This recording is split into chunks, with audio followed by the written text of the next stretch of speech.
this time of year, this day, everybody is excited.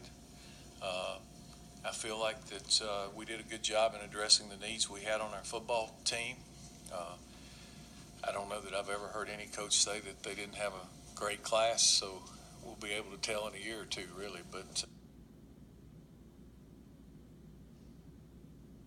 in that deal, and everybody who thinks they know about recruiting don't really have a clue about it. They don't know who's offering these guys or what they're doing. I mean, I mentioned earlier, I've seen today guys who saying they're picking this over that those schools have no more offered them a scholarship than a man to the moon. But it's like they can say it because nobody can comment on it. And a lot of times the guys who are committed to other schools get offered from a lot of schools, but if they're not going to flip or change, there's no use in broadcasting it or saying it. So, when people try to gauge recruiting by offer sheets, which so many of them do, sometimes they're not right. I saw a stat coming down here on my phone that since 2005, only 44% of the 4- and 5-star recruits have started in college. They want to give you all those other stats. That's a pretty good one right there. Tells you they might not be as good at it as they think.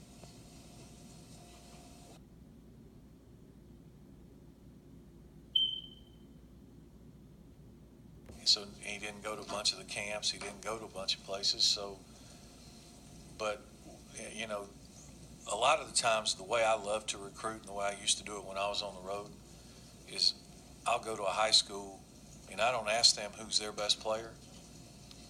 I go, who's the best player you play against? Or who's the best player in your area, or who's the best player in the city? And if 3 or 4 of them tell you the same guy, then you can figure they're pretty good. Now, sometimes, everybody wants to promote their own guys. And, some coaches are better than others at saying, well, I got 5 that can play, and, here's the thing. But if nobody from the other schools mentions any of them, then you better evaluate. And he was a guy that, what I do, I don't generally squeeze guys, but there also comes a deadline. And it's like after a guy's visited 2 or 3 schools and you're starting, because I don't offer, like if I know I'm going to take 18 guys, well, I'm willing to offer maybe 26 or 20, but I'm not going to offer 50. And then if number 50 says he wants it, we let him commit. And then if number 1 comes back 2 weeks later and says, I want it, we go cut number 50. So what we do with offers, we don't usually put them out there unless they're committable offers. If you come, then we stop at that position. Just like with Xavier. He was the first guy committed. We didn't recruit any more A-backs. Okay? So it's like I didn't just keep recruiting and say, okay, if I find somebody better than him, we'll take him and then we'll cut him sometime and whatever. So you have to kind of manage the numbers that way. So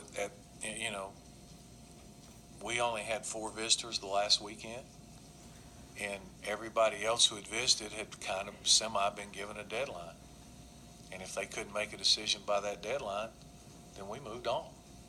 But, it's been my experience, if a guy has gone on 3 or 4 visits and he still can't tell you he's coming, there's a reason. I mean, he's looking for something that he hadn't seen or something that you don't have. He keeps searching.